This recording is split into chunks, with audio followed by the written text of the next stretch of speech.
All right, welcome everybody to Table 3. This is the third campaign and the third table group of adventurers for this campaign set in Tarin. It's been a while, but we're back. Shit hit the fan here in the Philippines, in Cebu, but we're all good. Literally. So now, without further ado, let's begin.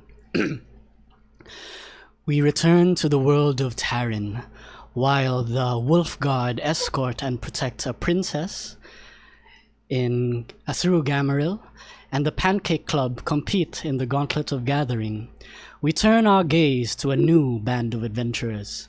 They find themselves in central Santheo, Dragon Country, in a little village called Kubri. How their tale ends, we've yet to learn.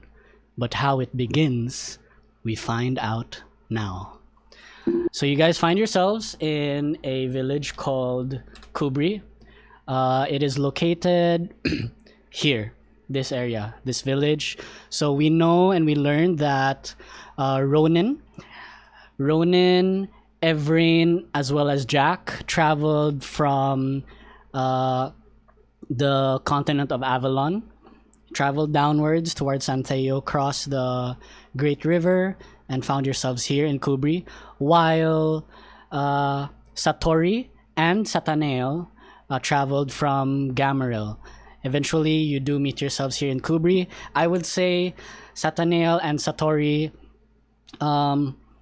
arrived first, maybe like a day or two earlier, and you guys are chilling at this small, like, I wouldn't even consider it a tavern. It's very small. But to those of you who have not opened Owlbear yet, I put the link in TS chat. It's this one. But we find Sattori and Satanael here in this very small tavern in a very hot desert village. There is a Tauren, Minotaur. What are they called in DnD? Are they called Tauren? Minotaurs, right? I think Tauren would be the workup term. Yeah, Tauren would be the workup term. Yeah, got it. So we have Sattori and Satanael here. Maybe let's start with Sattori. Sattori, sitting here inside this tavern with Satanael in front of you, kindly describe what Sattori looks like, what she's doing, has she ordered food or drink, what's in front of her, and what are her mannerisms, what's she feeling in this moment right now. Right. So Sattori right now is feeling a little fidgety. And then she's ordered wait no, what she looks like first. So Sattori is visibly different from other Aarakocras. First of all, the very first thing you notice is that her wings are smaller than usual and they're deformed. One wing is like bigger than the other, and even then it's obviously incapable of like pulling her up from the ground. And she is also much shorter than other Aarakocras, only standing at like about 3'5". So, and then her color, her feathers are all drab, but it's all covered in in simple, like, cloth with like a hood over her head, and she's feeling very fidgety, being in this obviously new place, with colors that she's not really used to back in the Feywilds. So now she's just nervously munching on some seeds that she ordered, and occasionally like drinking water,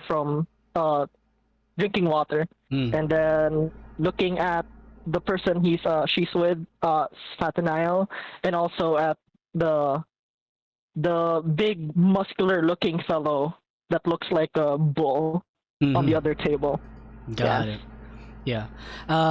As Sattori, you continue eating your seeds. and drinking your water. You see around you, it is a very tight room. Normally in taverns, it's very bustling and lively, but this tavern is rather empty. There aren't a lot of people in this village in the first place. You just see this, what you said, like very large, hulking, horned person here, but he looks very jolly. He looks very happy. As you look around and see him, he kind of like nods at you and then gets like another bag of seeds and like asks, kind of like gesturing, "Hey, do you want more? Do you wanna top up on your seeds?" It's like, so that's what he does. I look over. Yeah. Yeah. Okay. Sorry. You look over. I look. Yeah, I look over and then I look at Satanael like as if I'm asking for permission to like go over. As you do. Satanael will probably not notice that. Okay. As you do, you look over at Satanael for permission. We see this high elf. Lincoln, you can describe your character now. Okay, so Satanael is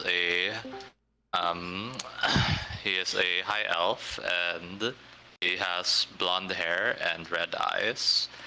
And the picture that I have is kind of misleading, but he has like a cape that's billowing behind him. Got it. And yeah, it's a blue cape.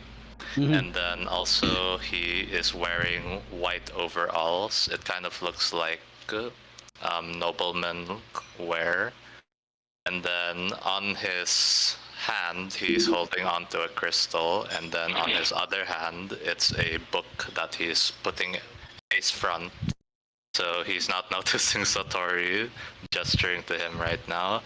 And yeah, basically on his bag there's like a whole bunch of books that you could see if you paid attention to the contents. And yeah, right now he's just reading a book that's talking about elven literature. Got it. Yeah. All right.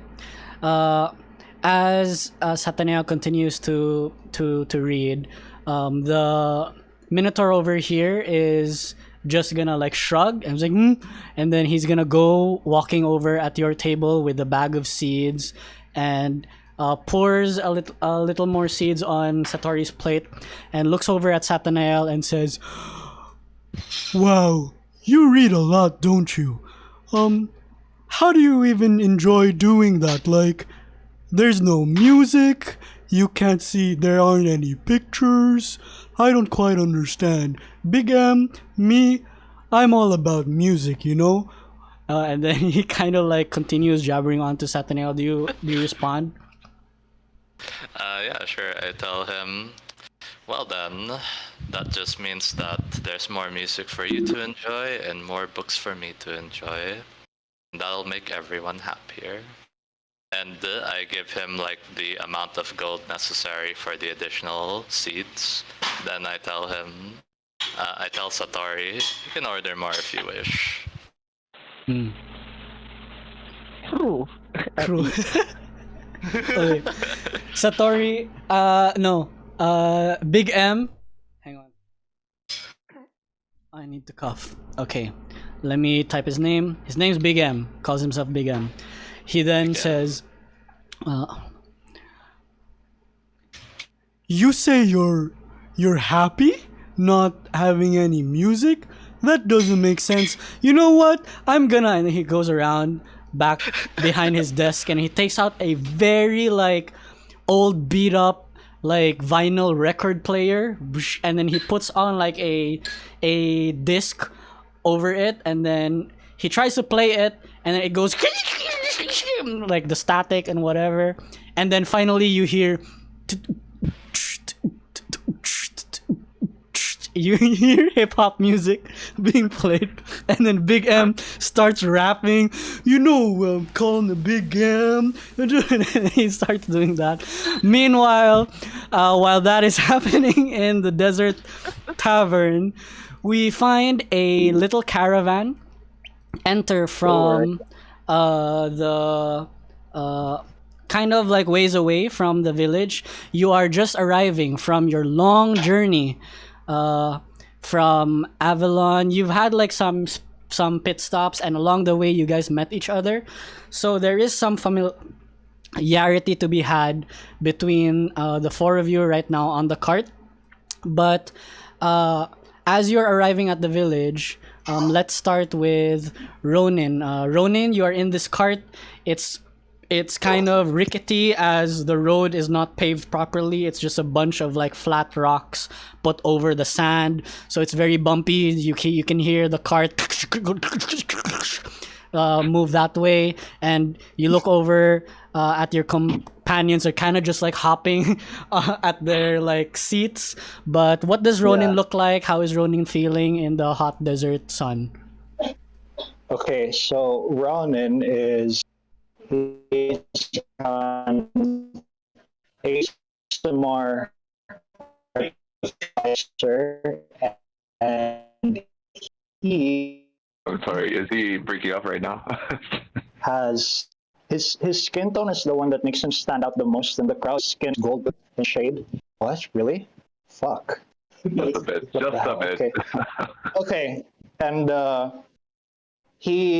another thing is his fiery red hair that is cut short.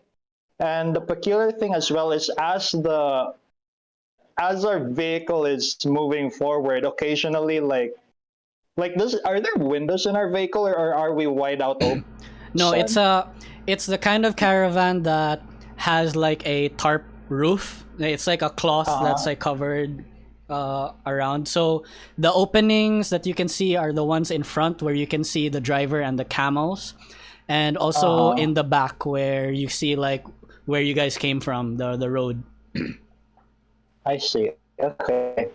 Thing is, like, occasionally when the caravan moves around and the sun hits Ronin directly, you'll notice like there would be these glowing orange tattoos that would just appear on his skin and like an Ooh. orange on his head. So they're basically like glow in the dark tattoos, but with direct sunlight instead.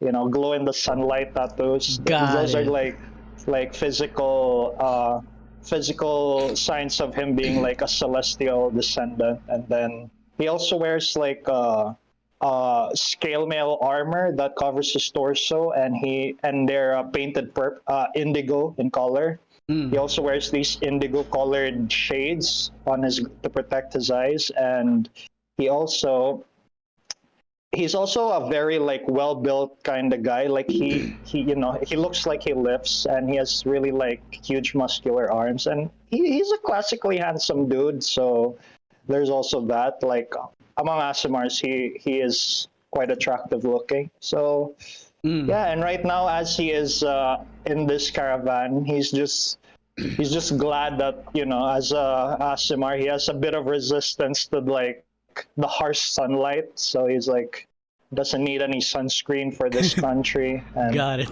right now he's also thinking we need to find a job and like get more money so we can afford better transport. Got it. Okay. He's just twiddling his hands and just looking out. Yeah, that's it. Got it. As you twiddle your hands and do that, the the sunlight every now and then peels through the tarp and glistens all over your body. The young lady across from you sees and kind of like gives like a curious look, looks over at the hulking, brooding figure beside her, and kind of nudges and says, "I say, quite the curious fellow that what was it? Ronin, right?" And then just whispering to Evraen. Okay. Evraen, you may describe your character as Melina is. Evraen Yeah. is exactly what the brooding hulking man. He's human. Yeah. But he has a brownish skin tone, and he has battle scars. From his I guess like service and being a mercenary, and the order, by the way, that we haven't made a name Oh, for right. yet. Yeah. It's fine. We just call it the order now. Okay. We call it the Order. So yeah, he has a couple of battle scars, including his face. He got scratched, like right in the nose, like a what do you call it? Like a slash. Yeah, there's a like cut there. wounded There's a cut. slash there. Yeah, and Samurai has spiky hair, kind of, but the bangs. Let's look at the picture. So he looks like Gus from Berserk, but not like entirely look like him. Okay. So he's wearing Or the- black. Yeah, well, but the outfit comes with the brooding. It's all black, black chainmail right now Mm-hmm. with a black cape. Because being the desert, like you know, you kind of gets cold at night, so having that is useful too. And Right. of course, he carries weapons with him. He has a shield on his back and a great sword, just like what do they call it? What do you call it? It's like there's like a thing that holds it, right? And then the long sword on the side is scabbard. You mean a scabbard? Yeah, but that's for the long sword. The great sword is behind him. Yeah, but this long sword has a scabbard right on the side, and the girl right next to him, it's pink hair, kind of pinkish hair, like ash pink or something, Mm-hmm. and like one of her eyes is like closed from probably an injury, and she's just wearing normal clothes, just like villager's outfit, and yeah. So I'll respond to her now Okay. and then say, well, Melina, he's helped us earlier when we were attacked by bandits, so we kind of owe him for that. Alongside this hulking fellow here that I still haven't figured out what he is, staring at this thin creature in front of him that's made of metal. So I guess we can transition to that. Jack. Yeah, Jack can go now. Okay. Wait, is it my turn? Yes. Okay, so Yeah. describing Jack, when you see him, you just see like a man in a suit of armor, basically. That's what you can see. It's like, it's a guy in a suit of armor. Neat. He holds a great axe, which he uses for lumberjacking. If I were to tell a little bit background story where he's from a certain forest, I guess, in a deep wood. He runs a small tavern. Then he runs a tavern, and he somewhat cooks and so in a day he does the lumberjacking at the night or during like the late at evening. He runs the tavern, he cooks, and he basically runs the tavern. Within that forest, there's like a lot of patrons, like different kinds. There are like a lot of dwarves, sometimes elves, sometimes even monsters or something like that. Like different kinds, different kinds. Like all some sort of visitor. He loves to cook. That's one of the reasons why he's like traveling in the world, like to find out like what kind of cookings are there out there, and he's trying to cook something up that's quite secret that nobody knows yet in the group. Quote unquote secret. But along the way he did met these like two fellows here, and I guess the lady also. We met, and we are currently traveling together in a order, I guess. Yeah. And as I like listen to the conversation, and I nudge and say like, the order, you say. Just chuckles. Yes, the order. Yes, the order. All right. And as you continue having your conversation, finally you find yourselves at this like what's this called, like the center part of the village. The driver stops the camels and then gestures for you guys that it's time to hop off now, and you see another cart in the square as well. The driver of this cart hops down and then starts heading to the tavern over here, and then if you guys wanna like explore around or do anything, you can. You can ask me some questions. If I need you to roll, I'll ask you guys to roll, whatever. So Evraen will stand around. I would look into like where are people? Are there people here around this place? Sure. For the sake of getting the first roll out of the way, let's do that. So please do a perception check for me. You can either do that on D&D Beyond or in the dice tray !C space perception. Nice. Oh my god, what's the first roll gonna be? 21, yes, sir. It's fatal though. Sorry, that's my bad. I haven't. Oh, it's fatal. Okay. How do you put? How do you put my character again? !Beyond, and then your characters share link. Let me. I got it. Give me a second. It should be here. Share. It's okay. We'll keep the roll of 16, and then we'll just that's add the plus one. +1. So you rolled a 17. Mhm. Got it. Okay, with the 17, still pretty good. Nothing's like, super hidden here. You're in the desert. There are people moving around. So there are farmers like tilling their little farm here. And then there are people like going in and out of some of their tents. So these buildings, they're like very basic buildings. They're just like squares. They're just like large squares, right? And then those who couldn't afford to build buildings, they just made tents. And some of these tents also belong to maybe like the people who are traveling as well, like other travelers, not quite adventurers as yourselves, but other travelers. But the ones that seem to be local here are tending to the farm, fetching water from the river.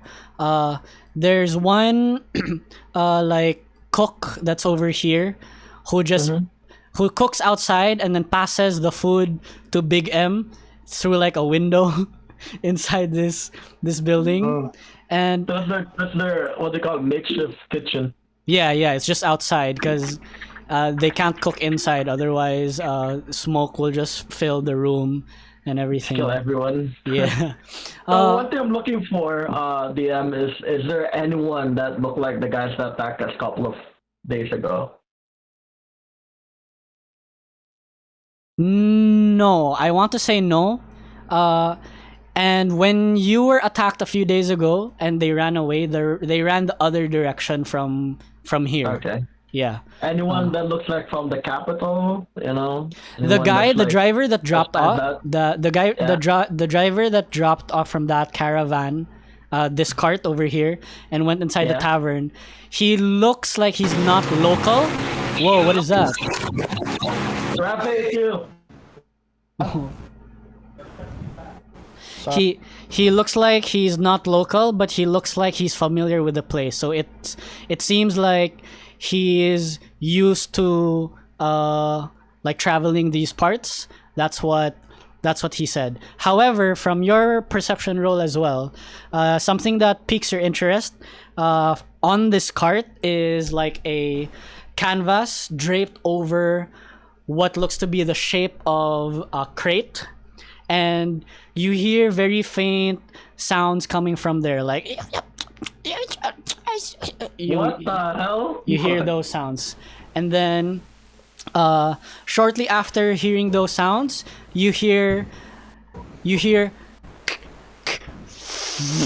and then the canvas starts glowing orange and fire burns around the canvas.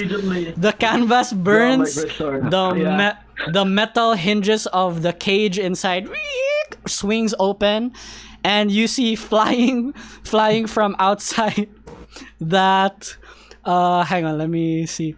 Flying from outside that cart are these little tiny dragons. They look like these. Oh shit. I got my great sword, obviously. So they fly around, and then oh shit, I moved the cart. And there you go. As soon as that happens, the guy who ran in the tavern, so Sattori and Satanael, you see this guy come in, say hi to Big M.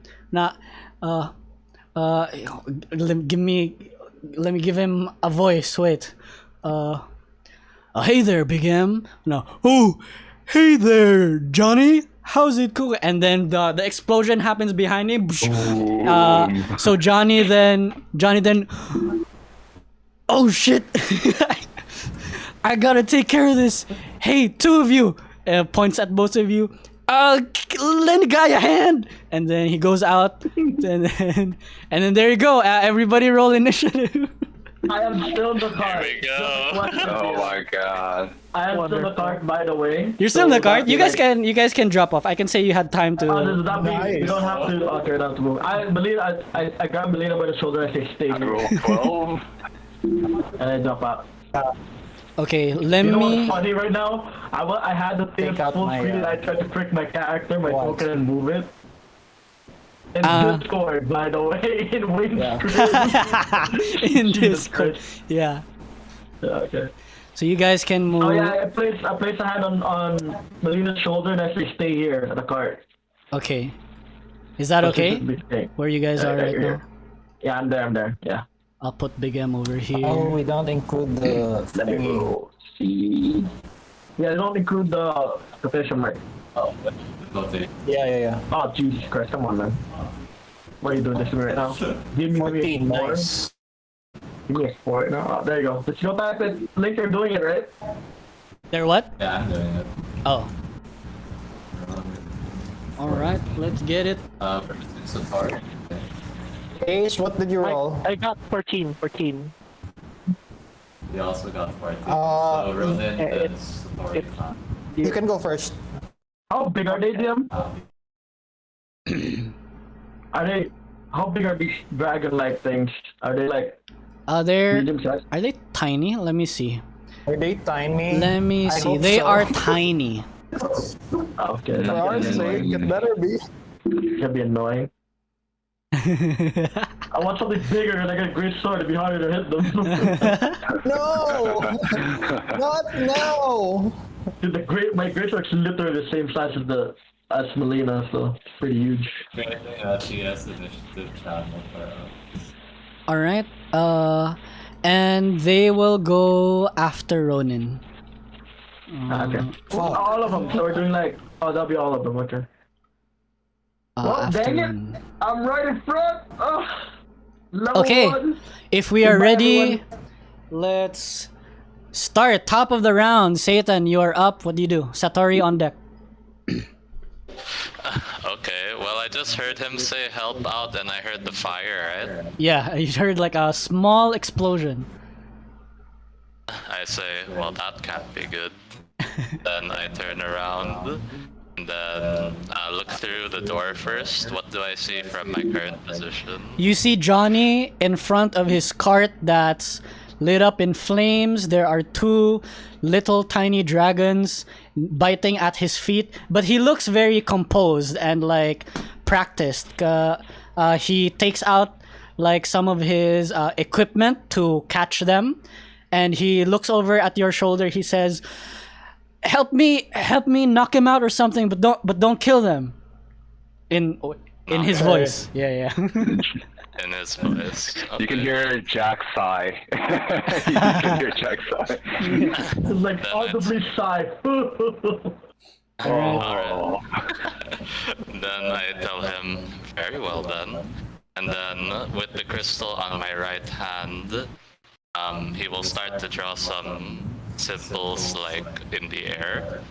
And as he do that, he will incant, I pluck at arcane strings so that thou might slumber. Hibernation. As I cast sleep on all of Yes. these guys. That should Is- fit, right? 30 feet. Sleep is a circle, no? Like area of effect, and then circle. it's It takes about. 30 feet. Yeah. Okay. Yeah, all of them are It's hit, a man. sphere, yeah. Okay. 20-foot sphere? Yeah. 20-foot Yeah, all of them are sphere. hit. But they're just between 10 feet of each other. Yeah, that's 20-foot radius or 20-foot They should all hit. diameter?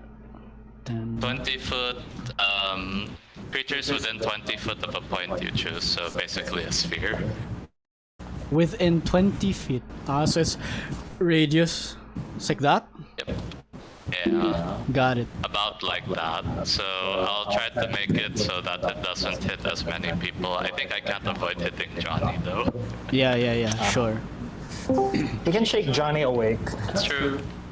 Alright, so there you go. I will roll my 5d8s because that is how much HP worth that will fall asleep. Okay. Oh my god. 20 HP worth. 20. Got it. Yeah. Let me You check start with the the... highest health though, right? No, you start with the it's from lowest. lowest No, to it's- highest. Ah, lowest. Okay, cool. Okay. You... Satanael, you do that. First of all, you get 1 clover leaf for your incantation. That was pretty cool. So to explain what clover leaves are. Clover leaves are this homebrew reward system thing that we practice, wherein if you do something cool, I give you a clover leaf, and it acts like a point system thing to add to your rolls or subtract to other people's rolls or whatever. It's usually How about- 1 to 1. How about correcting other people, DM? How about correcting them? Correcting them? He said hibernate when they cast sleep. Wow. No. No. Satan, you get 1 clover leaf for that, and as you cast that spell, can you describe like any visual cues as you cast it? Yeah. Okay, so Okay, some visual so cues. visual- Well, I plucked the strings, right? So I imagine that on top of them or in their area, there's like a harp that plucks, and as it plucks, it reverberates sound which reaches their ears. Cool. And then they start to fall sleepy. Cool. You see all of them get visibly sleepy. Johnny is like nodding at you. Oh, that's a cool idea. That's so good. And then the 2 in front of Johnny, they fall asleep. Pook. Pook. All right, good job. The rest, maybe because they were a bit further away, they didn't really take care enough. But these ones are asleep. Asleep. Alright, and then with that I say, Sattori, take care of the other 2, would you? I'll be right here. Okay. All right. End of turn. That is Satan's turn. Sattori, you're up. Ronin on deck. Nice. Right. So I will. Sattori will basically like draw her short bow, and Cool. then move. I can move the tokens, right? I You just can. You them? can move the One- tokens. Yeah. But 1, 2,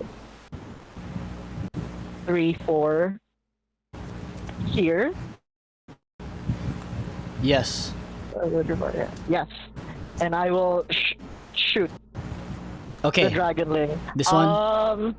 I'm aware that this would be a disadvantage, but I want to try and shoot. Oh wait, they're too small. Why are they I'm assuming they're too disadvantaged? small. Are they tiny? What's They their are size? tiny. They're tiny. Ah, that's why you Okay. get disadvantage because you're tiny. No, I was gonna say that I want to try and shoot the wings to just like let them fall, Ah, like to incapacitate them. Are they flying? Aren't they flying? Or did they land? they landed. Let's assume they all landed. Oh. So they flew out of the. Okay. Yeah, they're not flying. They're just like crawling around like. Yeah. Like Or you know how Nightcrawlers, like you know how like chickens they fly for a very brief moment and land on the ground. It's like that.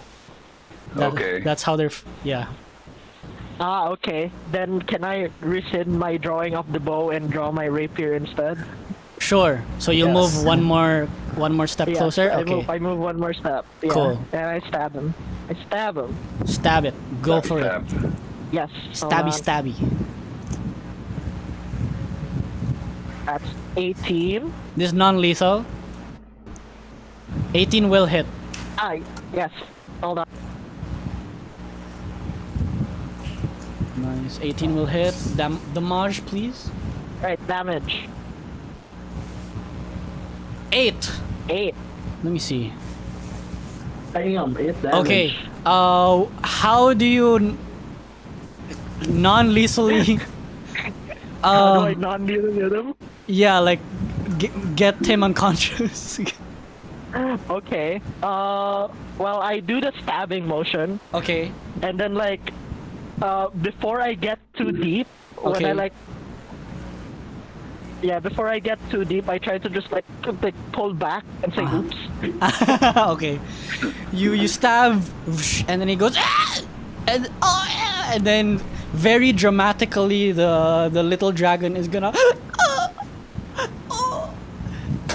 And he's gonna like raise his hands up to the sky, fall down, and he puts his hand over his head, Wow. and his tongue goes out, and then falls to the side. Yeah. But he's I unconscious. tried to kick some dust over it, so just like nobody noticed that I stabbed so hard. Okay. Great. Johnny will remember that. All right, good shit. What else? What else you doing, Sattori? That's all I do. All right, good shit. That's Sattori. Ronin, you are up. Dragonlings are next. Okay, I'm going to take out my quarterstaff and my hand axe, and I will run to the remaining waking dragonling. And I will do an attack with the hand axe, which is on my right hand, so I'll do that. Let's see. I'm gonna roll for it.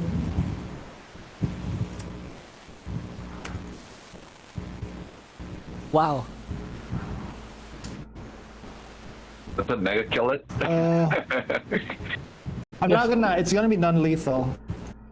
Well, Wait, do I have to add? yeah, you Don't add more. exclamation mark A space and then axe, hand axe. Okay, Space. got it. There you go. 11.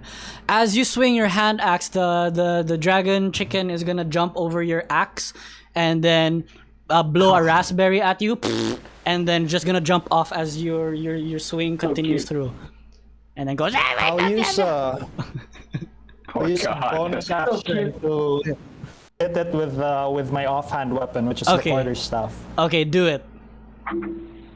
As you do that, you swing with your axe, and then falls back down, looks over, and then you knock him out. And then he gets knocked down. That's so cute. Man, I want to kill them more. There you go, knocked down. What else you doing?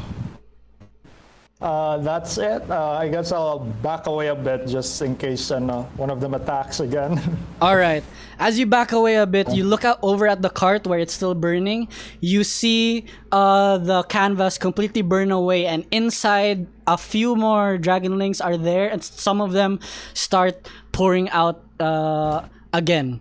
So we Shit. will now reveal these ones that go up.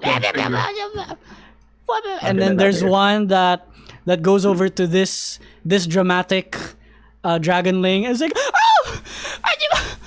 And then it kind of like cradles the dragonling in its arms. It's like, oh, Oh my god. Dragonlings, they're like I thought it was dead. looks over at Sattori with evil in its eyes, rage with tears flowing down its face. And then it's going to attack Sattori. But before we do that, let's reveal a few more. They're gonna hang out there still on the cart. But yeah, so one is going to attack Sattori with a bite. You're gonna try to bite at Satori's legs. 9 to hit. That will miss, I think. And that you won't hit. I jump away. All right. As you jump away, you hear the snap, and then he gets angry for not being able to bite you. He kind of like makes a fist with his small claw, and then missing you. Next, this dragonling over here is gonna go whoosh, whoosh, like jumping around like a chicken, trying to bite at the feet of Evraen over there. Bite This attack. sword is literally dwarfing Yeah. Jumps over your sword, runs across like over the sword and onto your arm, biting it for 21 to hit. Yeah, it's You take What? 3 damage. okay. So it goes biting me at my arm, Yeah. and it's look at him straight in the eye. He's just like he's biting your Without arm, but blinking. his body is just dangling as you're like lifting him up. He's over Yeah. there, just dangling. But it drew blood, so it didn't go in the skin. So it didn't Okay, drew cool, blood. cool. So he's just there. Up next is these ones are gonna go down, and then they're going to go over here towards Johnny. They're gonna try to bother him.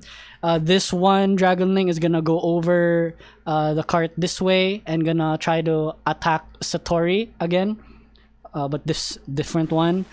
Sattori for 23 to hit this time. Does that hits? I think. That's definitely. You take 4 damage as you dodge the bite from the first dragonling. You step back, but then one is waiting there, kind of like waiting there impatiently with a fork and a knife, and then has like this white handkerchief around his neck as he bites. He's getting ready because it's a chicken. Yeah. So bites down for 4 damage on Sattori. Johnny is gonna get attacked for 10 to hit, misses Johnny. Johnny expertly handles the pseudo dragon. He takes something as a reaction and puts this dragonling in a bag. So consider this one a bag. All right, good stuff. That is the dragonling's turns. Jack, you are up. Evraen on deck. How many movement can I do with? You can do I think you 6 do squares. 30. One, Yeah, 6. 2, 3, 4, 5, I guess. So I wait. Hold on. 1, 2, 3, 4, 5, 6. So wait, how do I move the character? Like With the hand, sorry. with a hand icon, with the hand? a hand tool, That's the hand icon. or press W. Oh, okay. Right. 1, 2, 3, 4, 5. Seems like Sattori is in the pickle, so I just like hop in there Mm-hmm. and I shout at. I don't really like shout, but more like I just hop there and just like boop it with my hand.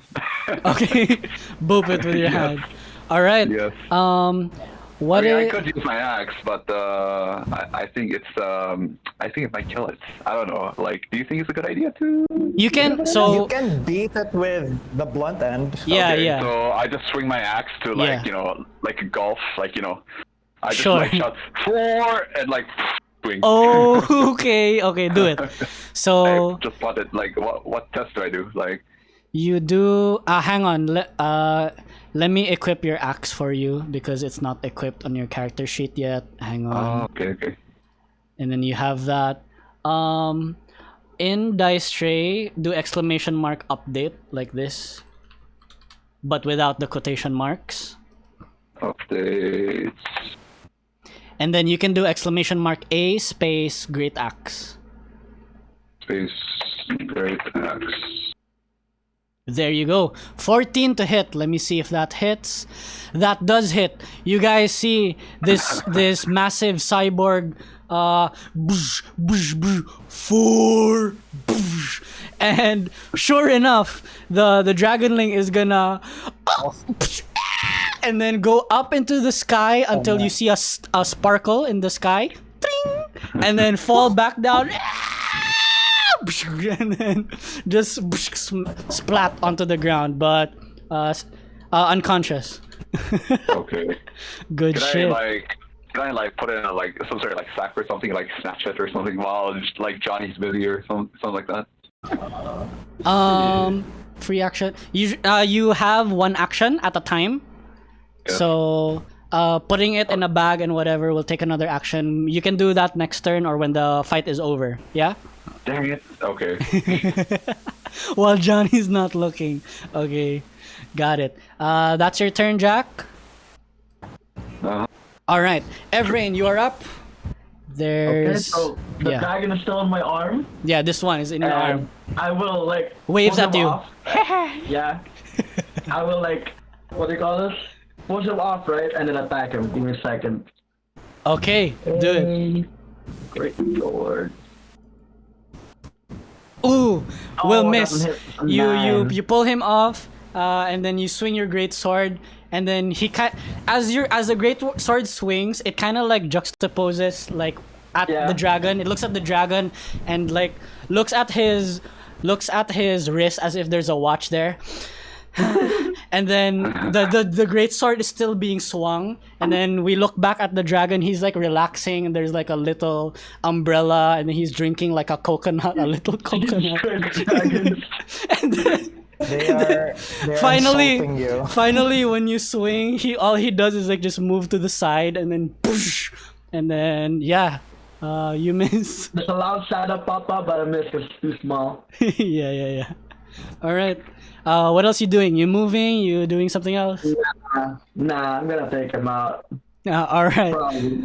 Okay, and that ends Another round number 1. We go to round 2. Top of the round again. Satan, you're up. Sattori on deck. Alright, I look out again and I'm like, oh, there's more, are there? Well then. And then he puts his crystal up again, this time just facing it forward. As he says, arms of the dead come forth. Grasp of the grave! And then I attack this one with chill touch. The one that's harassing Sattori. Got it. Chill touch. Okay. Yeah. Right, dice tray, here we go. Cast, chill touch. Oh, that is not good. No, wait. Oh, okay. Did I not get that? Oh, it says firebolt. That should be chill touch. Okay, I'm gonna do this normal way. RD20. Attack. Miss. 11 plus 5. Oh, yes, that will hit. Alright. Okay, RD8. That will do 3 necrotic damage as a hand apparates next to its shoulder. Got it. A hand apparates next to the shoulder, kinda like pokes at the shoulder, and then the dragon is like looks over and kind of like and then looks back.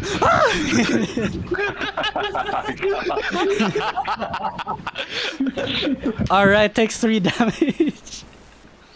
All right. Yeah, and then I'll just take cover behind this entryway. Got it.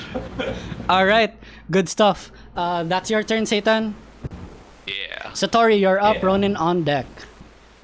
Yes. So I look at the foot that the dragonling bit, and I look at the dragonling and I stab him. Okay. Stab. Jab. Let me roll to hit. What was that? Oh, natural 20. Okay, roll damage Oh my for a God. critical hit. Oh. Critical. That poor thing. Dead. As soon as the dragonling looks back at Sattori from being frightened from the spectral hands, Sattori is already there, prepared with a rapier. How do you do this, Sattori? Well, while he was like, I'm gonna assume that he turned his head, and I like did that stabbing motion at the same time. And as the dragonling turned his head back, I would have it would have met my rapier. So it was an accident. It was an accident. Okay, so this was just dead. This was just dead. Oh my god. Yeah. Oh my lord. And I do the same thing I did with the With the dramatic sand. one. I try to like collect the sand. Yeah. Okay. Cover it up in the sand. Okay. Ridiculous. Okay, are you moving anywhere? Listen now, Jack is smiling right now. I move away from that.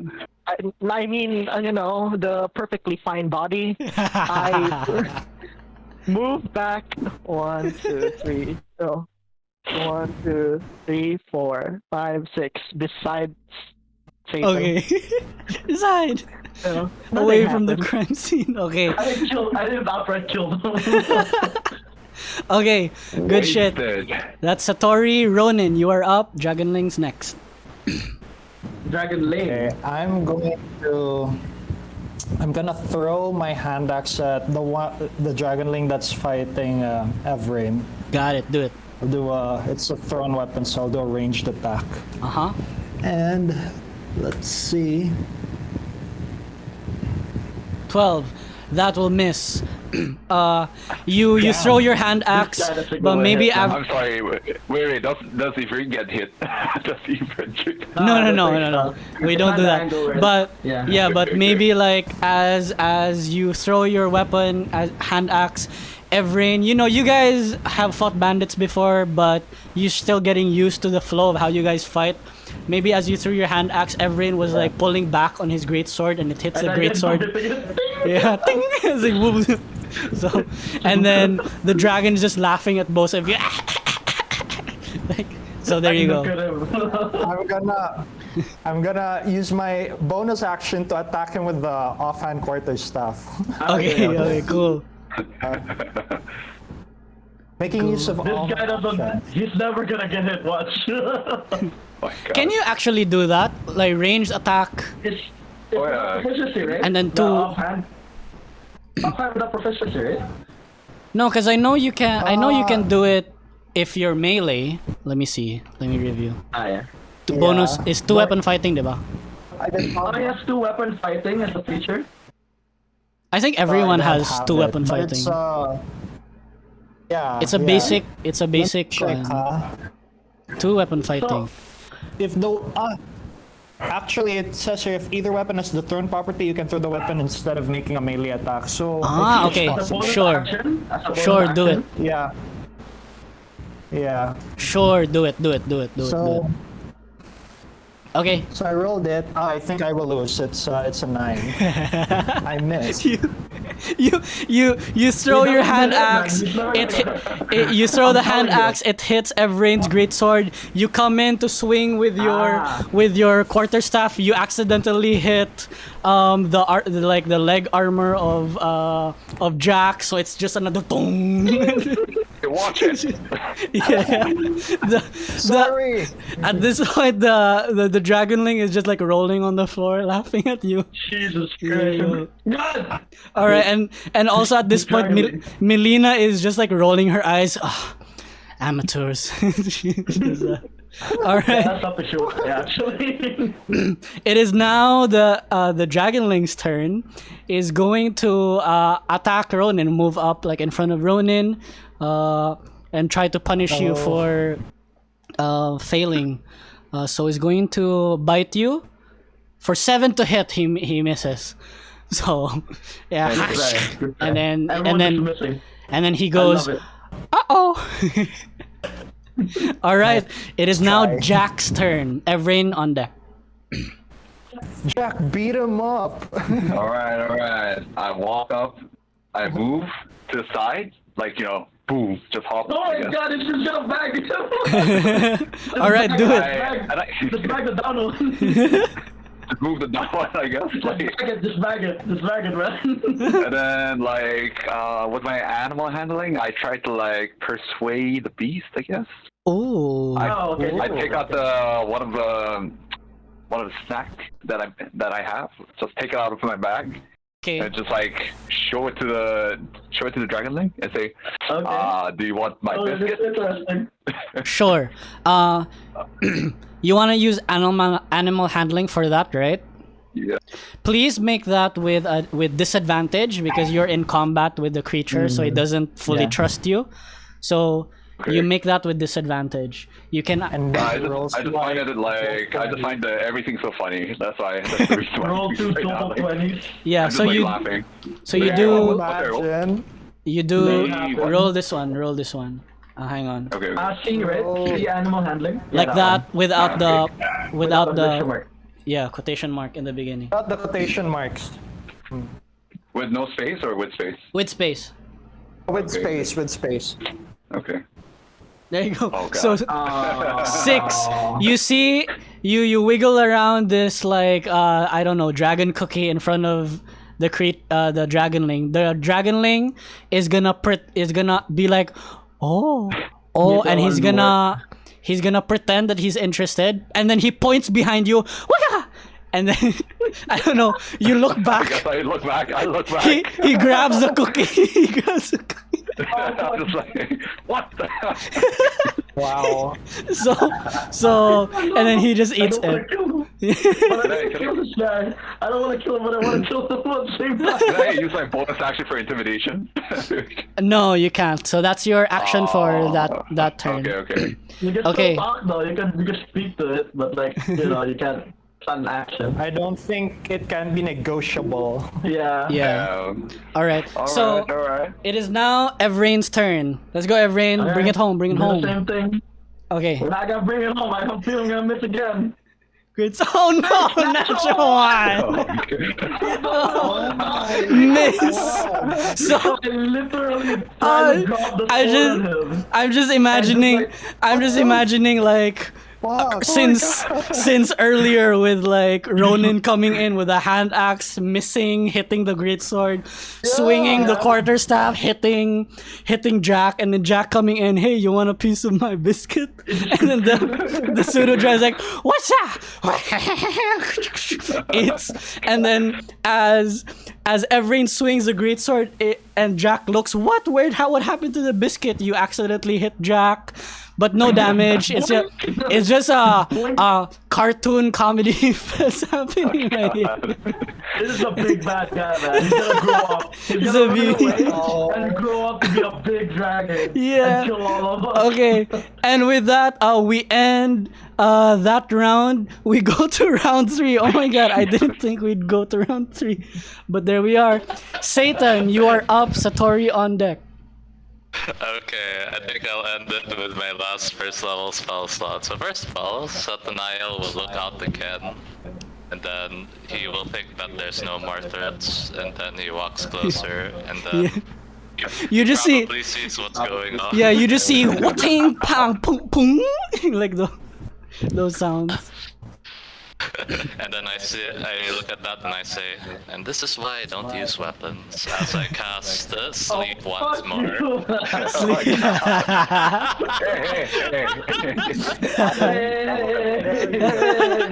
Hey, calm down. Yeah. Calm down, he got his time. Triggered. Hey, don't worry, he got his time. Hit 8 HP. We will push him into the front lines. Exactly. He got his turn. Alright, so with sleep, that's my last one. Okay, cast sleep. Let's see how much. I roll 16. Oh wow, that's a low roll, but that should do. Yeah, as soon as you do that, you just see like at this point, as like Satan like goes over this card, you just see this thing happening, and then this dragon just like jumping over these guys, like going through their legs, and they're like just like hitting each other and whatever. Finally, you cast a sleep spell. The harp above starts plucking its strings, and as it's eating its biscuit, pointing at these strangers. And then he looks at the biscuit. He looks at the biscuit as if like the biscuit is the one causing it to fall asleep. He throws it away, points at Jack,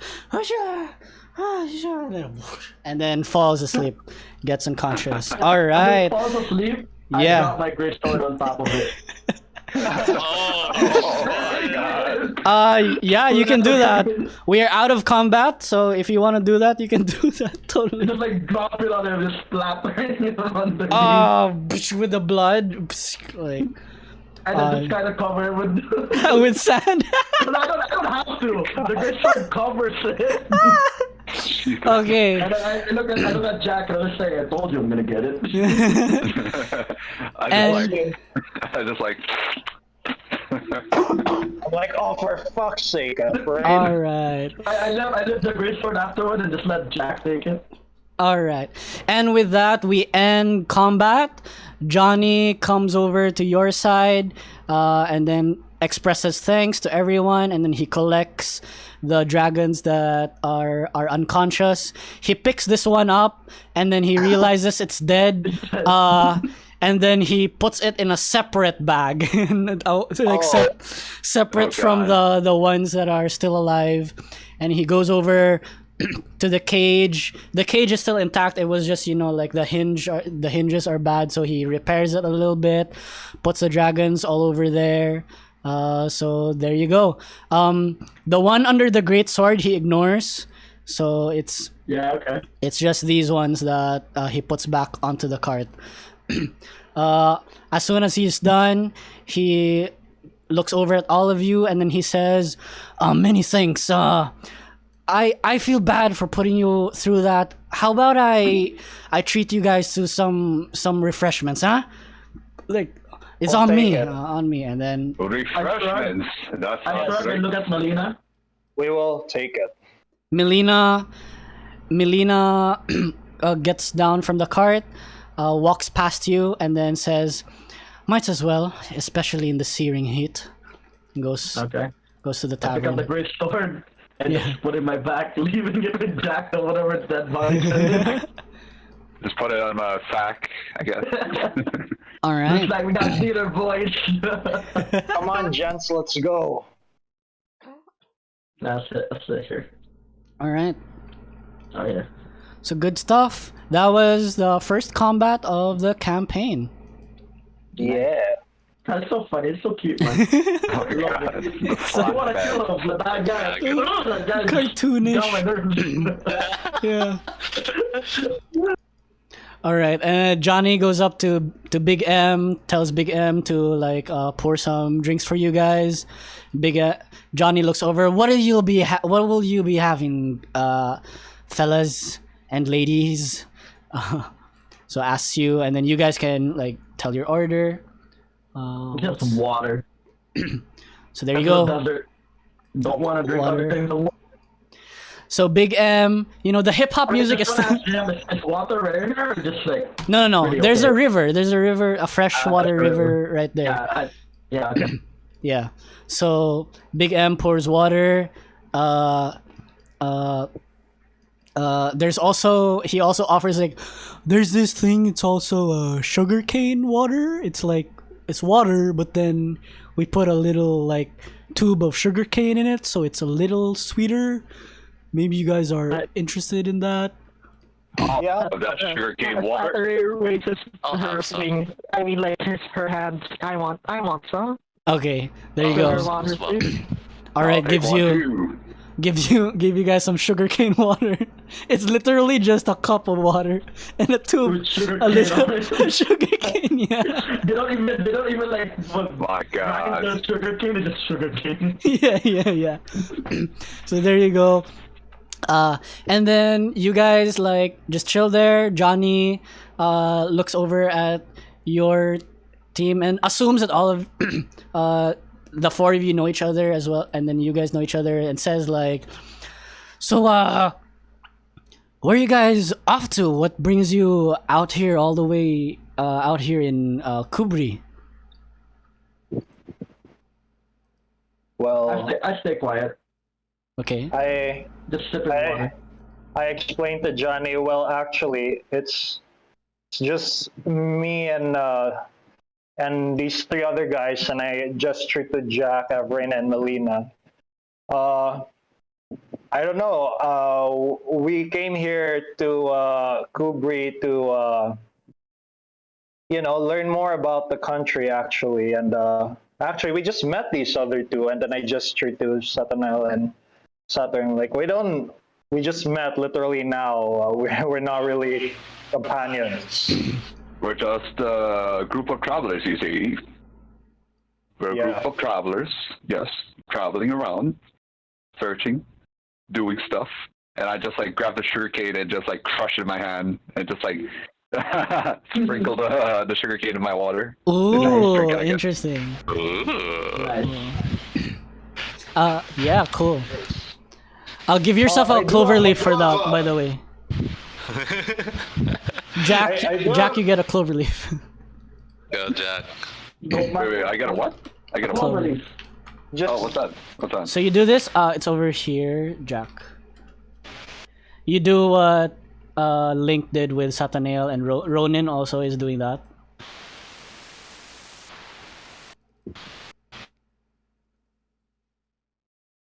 You see it? Wait, I've been seeing the clover leaf, I guess? Yes, What does it clover do? leaves. You just keep track of how many clover leaves you have. So I have one, I guess? Yeah, so Since I you- got one? So you do. Yeah, you just write that. Yeah, Gucci. Okay, All right. okay. Uh, I'm gonna ask Johnny something. You guys are echoing. I think it's because you guys are like in the same Yeah, we're in the room. same room. Sorry, Can my you bad. mute? Yeah. They're in the same room, man. Kind of gay though, but like, you know. That's actually like I wanna ask Johnny something. Okay. I asked Johnny. So, what is up with the those tiny dragons over there? What are you gonna do with them, and why are you carrying them around the place? I second motion, asking also. I second that. Why are you carrying those little creatures? Oh, it's a very simple answer. I'm a dragon catcher, you see, and it's my job to kind of like go around catch dragons. You all know the history of dragons and Yggzoria, and then he kind of like whispers a little lower, and he says, Pandemonium, the Dragon Wars. Yeah. So We do nowadays, we dragon catchers, we exist to kind of like capture especially the younger dragons and like bring them to Yggzoria to rehabilitate them, make sure they grow up in a non-violent environment. We wanna bring dragons back into a better light, and Right. if we They saw two of their friends die earlier though. Oh god. One guy's one friend died. Dang. That's dramatic as fuck. yeah, and then Johnny then Run asks. away to die. Johnny then asks, if you guys don't look like you're from here, so I assume you guys don't know much about the history here, don't you? And looking at you guys. Let's look around at the history. Yeah, it's we don't know much. I do know it's dragon country, but yeah, I come all the way up from the north, so I don't know much about the place. Yeah, I want to ask, like, what time of day is it right now? Is it noon or morning? I wanna say it is morning. You guys were traveling through the night, so Okay. yeah, you probably arrived. Like your cart arrived here, like 6 a.m. So it's pretty early. It's like still Oh. 6 something, 7 a.m. Wow. Okay. Yeah. Because that's usually the case. Like in the desert, you guys want to travel like At when night. it's cool. Yeah, at night. Yeah. It also make it hard for dragons to see you whenever they're around, right? Sure. That's There you scary, go. dude. Yeah. Wait, so if you're a dragon catcher, then so are there a lot of you guys over here catching dragons? What about the feral ones that were used in Pandemonium? I heard they're still around. Yeah, Do you yeah. catch- Those ones that were present in Pandemonium, a lot of them were put to sleep or killed or like caged up. But the ones that are out in the wild, whenever they turn up, few of us, especially the ones who are more skilled. I myself, I'm not as impressive as my seniors, the people who taught me. I can only Right. deal with those dragonlings outside like confidently, but like Sure. things like drakes, I can't handle drakes yet, but yeah, there are quite a number of us right now, and it's becoming a more and more popular profession. It pays well. It's good money, especially when you gain more experience and you prove yourself to be able to handle the deadlier dragons, the deadlier species, and whatnot. It can make for a good profession, I would say. If you guys are interested, I'm gonna be bringing those little ones to the capital in Yggzoria. You're free to tag along. Hey, well, you say, huh? And then I turn to Avery and Jack. Guys, we do need to replenish our coffers from all this journey. Why don't we? I mean, unless you have urgent things over here in Kubri, why don't we accompany Johnny over here and see what if we can try this profession out, this side hustle, you know. Well, I got nothing else to do, so might as well. I think it is a good idea after all. So, Well, what about you, Evraen and Melina? Does that sound good? We have other business to attend to. Like over here, right now? I mean, I don't know the damn, cause like I do have to bring her to that place.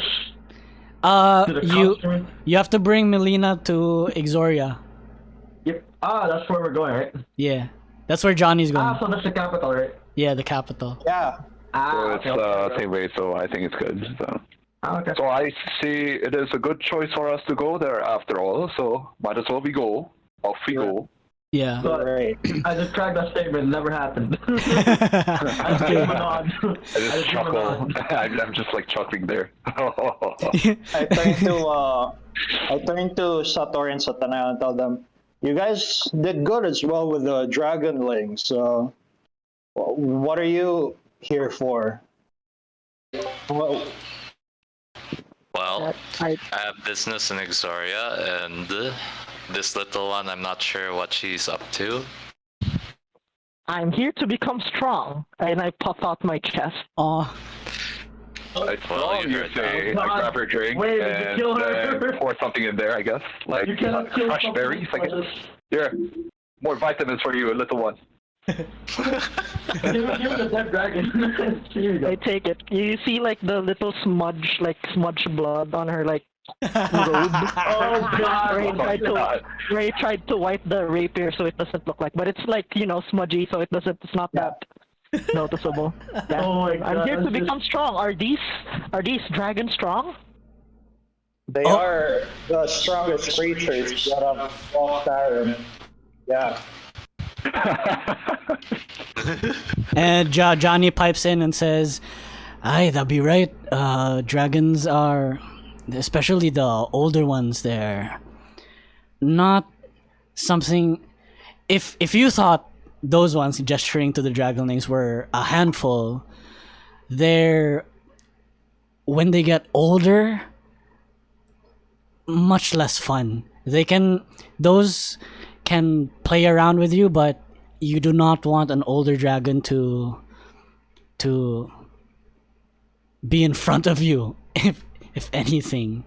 So if your goal is to be strong, this profession will do it for you. Just make sure you don't die before you get strong."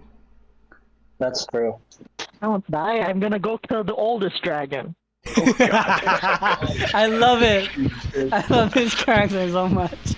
Hey, can I ask, like, Johnny, like, Sure. can I talk to him or something? Like, Okay. wait, I'm like saying, like, so Mr. Johnny, so how big are these dragons are supposed to be, and what kind of patterns do they come with? Oh, the biggest ones the oldest one I've seen is something like looks at the building, right, that you guys are in. I'd say Yep. like it could probably fit in here if it crammed itself inside this space. But my seniors, the ones who've trained me, they say that it could probably fit, and then he looks over through the door, and the door is very like there's no door there. It's just like a like piece of cloth like over the passageway, and then he points. It could probably sit over the entire square, the village square. I see. But that's only what I've heard. I've never actually seen one that big myself. Because as I've told you, I'm not that good yet. Of course. And does this group have an official name, or is it just a community of dragon catchers? Hang on, I need to cough. Okay. Oh, okay. So he says, well, us freelancers, we're just called dragon catchers. It's this umbrella term. But there are a few that kind of like join together and form like their own team or crew. They give themselves names, but they're kind of just like freelancers that banded together, right? And then the more official ones that are considered recognized by Yggzoria itself, they're given legitimate titles. Like the biggest one, it's called they are called Montu. This one, let me type it. Story notes. Montu. Ooh. I need to give them a subtitle like I don't know, Montu Crew, Montu, or the Montu, or just the Montu. Maybe just the Montu. All right. They are called the Montu. Where is it in story notes? It's in story notes. Okay. Yeah. Okay, the Montu. Okay. Quest for the Holy Grail. No, like Ronin is just like nodding and completely interested in all this, and then I asked Johnny, so I don't know, do you use specific equipments of doing this dragons, or do you just like beat them up until they fall down and bag them? Oh, you know, each Stop resisting. Johnny says, "Oh man, I can't. This voice is so bad because I have to change it, man. Yeah. He says, so Johnny says that there are machines and like equipment that dragon catchers use, especially the ones that are more established or have been in the profession for a while. They've developed their own like unique equipments to subdue dragons. But the ones who are still getting into the game, like the newbies and freelancers and whatever, it really varies. So one dragon catcher might just choose to beat them up until they're unconscious or like can't move anymore, and then they bag them. And then some employ like spellcasters to do what Satan did and like cast sleep spells on the ones that with like lower HP and stuff, you know. So they do it that way. But the ones that are like in bigger groups and more recognized groups, they have like systems. And once you become like a group that's like more established and you start developing your own techniques to catch dragons and whatever, a lot of them keep it secret, like within their own group. So like for example, like Montu, they do not share their special equipment. Or like if you can see the Montu in action catching like the bigger dragons, you might see them use equipment that you don't see anywhere else, and you can't even like or learn how they make it. Like if you go up to someone who's a member of the Montu, ask them about it, they won't tell you. They'll keep it secret. Okay. All right then. So I asked Sattori and Satanael, like, what about the two of you? Do you have places to be? Why don't you join us? You seem, a couple of good companions to have for this. I mean, if you have nothing else to do. Well, I have business in Yggzoria, so I will travel together with you, and I believe Sattori will benefit from having more traveling companions to grow strong with. All right. That's good. Strength in numbers. Let me at him. Oh my god. Hey, Sattori like little scrappy dude, like, you know, oh, let me at him. Let me at him. Come on, Uncle Scooby, let's go get him. How's that vibe?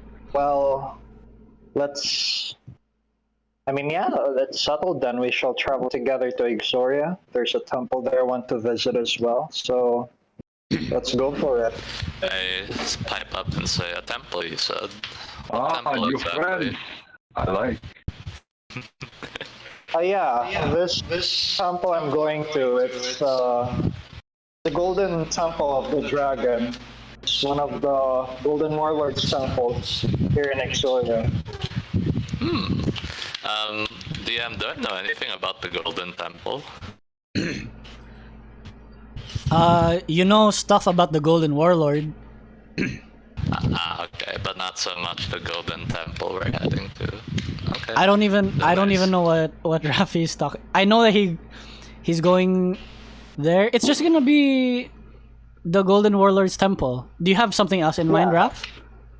No, that's the name of the Golden Warlord's branch there. Okay. Yeah.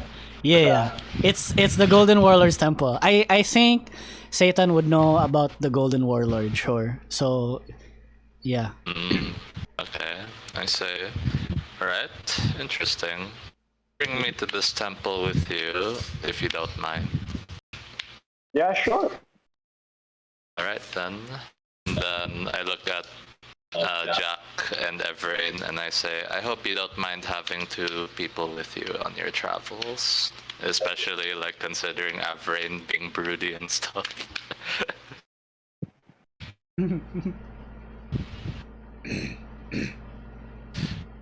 Alright. Okay. Yeah, what's Evraen doing? He's letting Melina ask for him. Oh my god. Why? Oh my god. Yeah, she's real. Yeah. So I just drink water and just look at her. Sure. Melina's also just being, so she's like very posh and spoiled. So in her head she just thinks that, okay, if more people join, that just means more people to shield her. Right? I offer to Satanael, I do apologize for my other two companions. They mean well, it's just that it takes a while for them to warm up to people. You don't get the big brush, Emperor. Oh. And I say, it's alright. I have all the time in the world. All right, you're an elf. I just say that. Yes, I would have thought that the ears would have given it away. Sorry. Dragon Link's just assaulted them, so takes a while to register stuff. I just slamming the table and just laugh. Like, what's going on? Like, Then I say, oh dear, more loud ones. Very well. Alright. And as you guys are talking about going to Yggzoria, Big M is coming in kind of whispers to Johnny, hey Johnny, did you speak to those big shot music producers there in Yggzoria? Did you tell them about my music, Big M's music? And Johnny is being embarrassed, but also I don't really wanna. So Johnny's like, yeah, man. I did. I gave them the record you gave me, and then Big M is like, wait. You gave them volume 37, right? Not volume 36, which is the old one that I gave you. The updated one. Party. Someone talking to Karen's party. Talking to the party. So Johnny is like, yeah. I showed them, and then Big M is like, and how about the me making my own music, and starting my own label, calling it Big Music, what do you think? What do you think about that? oh my god, so fun. Bring him in this party. So It was all for this one, wasn't it? it was all for that. Anyway, so yeah, you continue spending some time in the tavern, and then John. By the way, in private. Okay, sure. Inside the tavern when everyone. Outside. Well, No, outside. We can say When I that was leaving, like I just like push her aside when we were about to leave. you guys are going the next day. So Okay, so enough time later then to talk. yeah, so we can fast forward to that. Maybe later in the day, you guys go outside and then pitch your own tent somewhere, and then Evraen and Melina can have that conversation separately. Okay. Okay. You can do that now. You want to do that now? There's other stuff that people want to do. I think that goes first. If there's something you want to do. Okay. I think I'm good. Yeah. How about the rest of you folks? I'm Just good. like waiting for something to happen. Okay. So yeah, we can have the conversation. So is it nighttime now? Sure. It's nighttime. You guys. Tents and stuff. You guys pitch tents. Somewhere. So I imagine like the others, you guys pitching tents. The tents look like this, right? But then Yeah. Melina and Evrain's tent is like the biggest tent ever. I have to be the one to start building. yeah. While the rest of the party, they're like, exploring the town, talking to the locals. Evrain just started building the tent at like 1 p.m. and finishes at 6 p.m. Oh god. Yeah. I'm just like jabbing the dragon, I guess, like see if it twitches or something like that. Jabbing. You're Yes, you did. yeah. The one that bag, basically. Yeah, the one that bag. Yeah.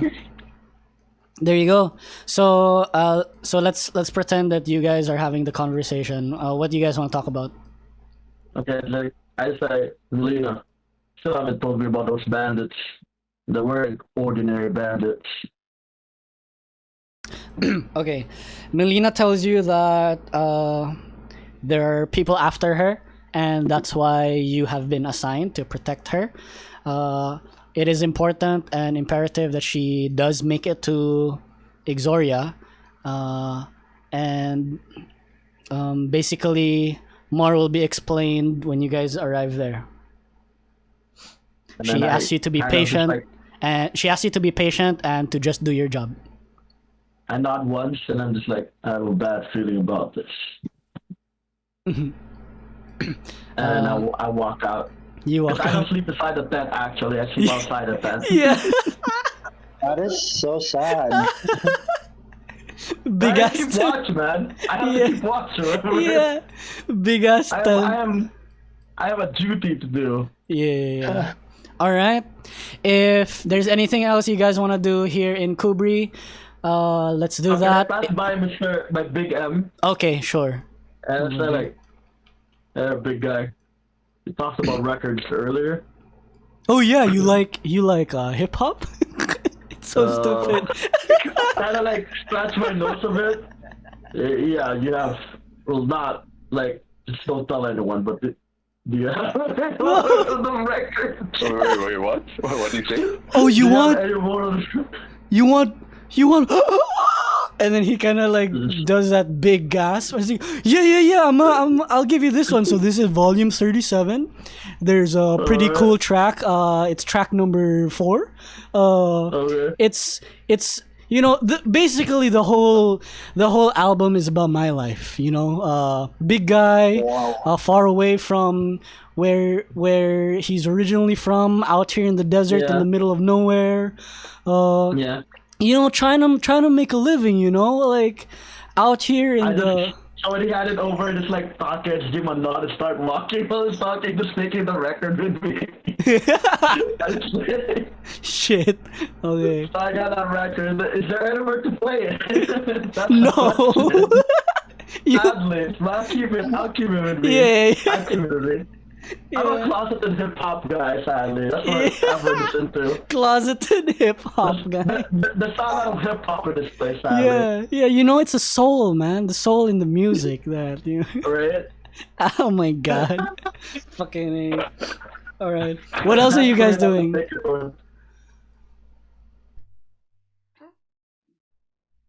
The rest of you, what are you guys doing? Sattori is helping the locals. Okay, cool. That's all. Cool. Maybe like there. In Satan's case, I think that he would be gathering as much info as he can about Yggzoria, about the place that we're in right now, and probably Cool. from Johnny as well. Cool. Yeah. Okay. The information I sent you, that's what you got so far, we can say. And then if I come up with anything else, I'll add to it. Yeah. All right. Can I like do something or like? You can do something. Right? Yeah, what do you want to do? I approach Big M and ask him, Okay. hello there, Big M. I wanted to ask, is there a kitchen around here? I could use some utensils or just space where I can do some cooking. Oh yeah. You see, and then he kind of like moves to the side a bit, and then he points out the window. There's like a little window here, and points outside to this area. Yeah, it's like a little makeshift kitchen out there. You can use it. Nobody's like ordering anything right now, so you can cook something up, I guess. But just use your own ingredients. So I like nod and just like walk there, I guess. Yeah. And like while no one's looking, I take out the dead dragon. It is dead, right? Yeah, If it's I'm not dead. mistaken. This one's dead. So basically, I just do my magic, which means like I just use my combi tools to like fillet this dragon into a meat. Okay. Spray some pepper and like just just like cut it around or something like that. Trying to make it look like some sort of like beef jerky. Yes.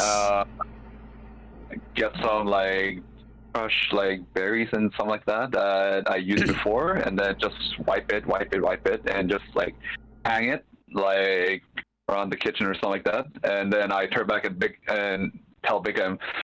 So Big M, Mr. Big M, these are my meats right over here. So make sure do not touch them. And then like just like wink and just like walk away or something like that.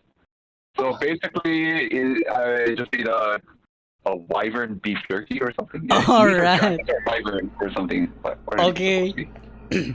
Sure. Wow. Do you share it with anyone else or just with Big M? No, I mean like I just like give one to Big M and Ah. like tell him like keep it our secret. Like I make eye contact with Jack for a second. Jack, that means that I might want to taste it oh God. in Evraen language. Like is everyone gathering around? Basically, if everyone's gathering around, I'm just gonna share it with everyone. Honestly. Well, Jack, I'm not gathering around. I give you eye contact for a second. That's I just like nod. I just like nod, like nod. Okay. Communication is flawless, ladies and gentlemen. Jack, I need you to make me a... What was it again? The cooking skill? Was it? I have no idea. Like this was Wait, mentioned let me before, but like Oh we no, have to figure it I out. think we determined that the DM decides based on what Alright, they right. do. Was it? It was between survival and something else, There right? are like 4 options, I think, so it's whatever you want it to be, dude. I wanna say this can be a nature one. It's the first time you've cooked dragon. So let's do nature. So you do Okay. ! space nature. Yo, my int is low. I was like, okay, you have proficiency in nature, so you get +1. So we'll see how that happens. So I just press right. Yeah, +1. Which one? What you get? Wait. So roll it in dice tree. Was Yeah, it? dice Yeah, tray. and nice tray. So exclamation mark then nature. Was it? Yes, sir. Exclamation mark C and then write nature. Okay, nature. Yes, sir. Okay, 13. Yeah, okay. it's not so bad. So you okay. managed to cook beef jerky that not so it's dry. There aren't like a lot of flavors to it. Oddly enough, it tastes like chicken. So yeah, like Big M takes a bite and then he says, "Oh, cool! Where did you manage to find some chicken out here in the desert? This is pretty good stuff. Yeah." I'm just like saying, a chef never tells a secret. Oh, true. That's so true. Yeah, and continues eating the jerky. Yeah, I guess. I come up to Jack and like I give you a look and like, is this what I think this is? And I just, you know what? At this point, I'm just gonna give it to everyone. Like, you know, like here, have a piece or something like that. And then I'm just like nervous at first, and then I just shrug and like eat one of it. Basically, Jack, I make eye contact. I literally said I give it to everyone. Like, here you go, little one, and like here you go, like Titan and Ronin and everything. I didn't even question it. I just bite on it. Just for the heck, I give one to Johnny. I give one to Johnny also, so he wouldn't be left out. Yeah. Johnny. Okay, so Johnny takes a bite, and then he says, "Oh, that's a good dragon," and just continues eating. Yeah. Cold sweat. Yeah, he knows what it is. Pretty sure he summoned his life in his career. Yeah. Yes. So maybe it's not so frowned upon, I guess. Yeah, I guess. Oh, and do you say that out loud, you're- Ronin? I whisper it to Jack. Ah, okay. And but I tell Jack like you're on the right track here. Just keep practicing. Yeah. It's good. Yeah. I'm just like I basically like I'm making that face of like like not satisfied or something like that. Like yeah. I also tried it or something like that. Yeah. All right. Okay. These will work. I ask like Jack like, okay Jack, so you can still eat, that I know, but do you feel anything if you get hit? You're mostly just metal armor. I've always been curious about that. I take off my helm and just show him like, well, I am part human after all. Ah, okay. Put back the helm. Boop. Good to know. I go to Johnny and tell him, listen, Johnny, if I can offer to help you mend whatever is wrong with your cart. I can mend stuff with a spell, so. Oh yeah, that you're doesn't happen again. you're a spellcaster, are you? Some sort. I'm an artificer. I know a few Oh, you're like spells. you're one of those tinker types. Yep. Oh, cool. Yeah. Some Yeah. tinker tools, so they can tinker around with the place and make sure your cages are tough. Yeah, that'd Yeah, be greatly appreciated. Sure. Yeah, like if you're gonna offer to help us out with this dragon catching thing, might as well, So yeah. Yeah, for sure. I would wanna recommend you guys to my seniors when we get to Yggzoria. We can share in the spoils when I turn in this catch. No, really? You don't have to. You caught all of this by yourself. Oh, I not all of them. I didn't. I just picked. Yeah, interject and say not all by himself. He Yeah. had our help. Yeah. That's okay. That's good. Okay. Yeah, We you could guys. use a few extra cash. Sure, man. I mean, we'll see what happens when we get to Yggzoria tomorrow. Right. All right. So that's happening. Sattori, you're helping the locals. What are you helping with? Are So- we like carrying around like buckets of water for like, Okay. whatever they're planting? Sure. So you're doing that, carrying buckets of water, Yeah. and then MMO fetch quest sort of thing, yeah. okay. Doing that. The locals are very,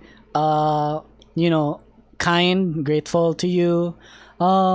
Some of them, like when they see you for the first time, they see your face and then they're polite, and then they see your deformed wings, and then they kind of like, oh, and then like those types of looks. But I don't know if you're used to those types of looks. Not not really. Like I don't think Sattori would have had much interactions like with people yet. Okay, let me roll something just to determine whether or not there's a child here. 1d100. There's a child. Child. No. A child is involved. No, there's No. no child. There's no children in No proximity. Yeah. Okay, that's good. No, because they're brutally honest. So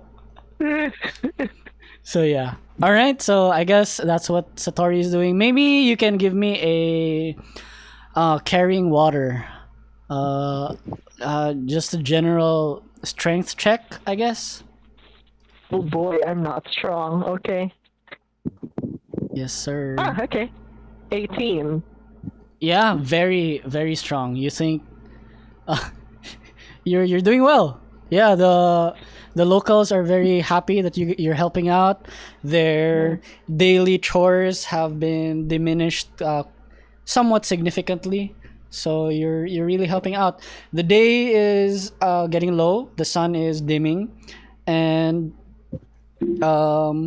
it's about to be evening. It is at around this point when Evraen has finished setting up the tent.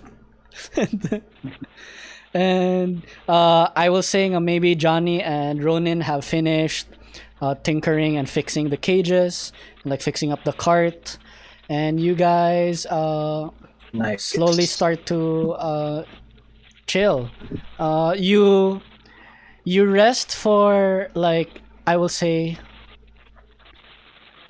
like from the afternoon until like early evening, and then maybe you start traveling early evening around like 7 or 8 p.m. Because it's dark. So you guys Nice. travel. So from Kubri, you travel up this like straight road, and this probably impresses a lot of you. Maybe Ronin the most because of like just the detail in the architecture and engineering. Yggzoria is very similar to ancient Egypt in the real world, where they're so Yeah. anal about engineering and like architecture. So instead of like making roads that moved along the land, they just wanted to make fucking straight fucking roads, right?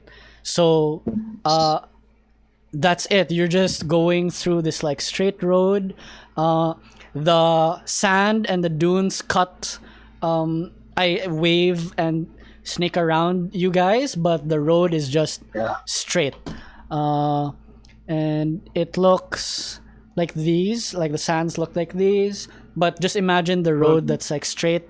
And as soon as you get like closer and closer to Yggzoria, you find these like tall canyon-like mountains. Because Yggzoria, the capital city, is surrounded by these canyons. So if I show you the map again, this one, you see how like there are these like the straight roads they cut through like in between canyons. There are more, but I didn't want to like block the text and like make it too like crazy.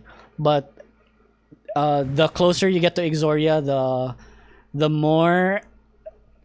more quantity as well as the higher these canyons get, until finally you find yourselves into this like huge clearing, and you see something similar to this city. Oh wow. As soon as you emerge like from the last canyons, the dunes kind of fall downwards into like a valley, and then the valley creates this like large bowl in the middle of like all these canyon like inner gates, and in that valley in the center is the city of Yggzoria. This is what you see. Nice. And it is beautiful. Around this time would be like so how long would that travel? Let me count actually. That took days, by the way. So that took days. So from Kubri is 1, 2, 3, 4, 5, 6 days of travel. You guys, like through the desert. So yeah, do your long rests, 6 and days of travel. yeah, and then you guys arrive here. So yeah, I don't Nice. have a battle map for Yggzoria yet, but we can do what you guys wanted to do. We can do what Ronin wanted to do, and like you tag along Satan, right? I guess. Yeah. Yeah. I'll So visit his temple. we can do that now. Okay.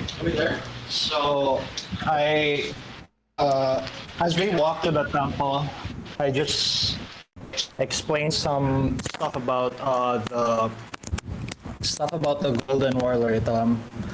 So actually, I am a follower of the Golden Warlord, and visiting this temple because the temple has a place where I can forge Steel Defender companion. See, I'm an artificer, and with my craft, I plan to be a strong artificer. So I'm planning to go to the temple and making use of their forge to build one there. I pray to the god of weapons. So yeah, that's where we're going. I see. I don't think I know much about this goddess of yours that you worship, and therefore I'd like to indulge in reading their literature over there.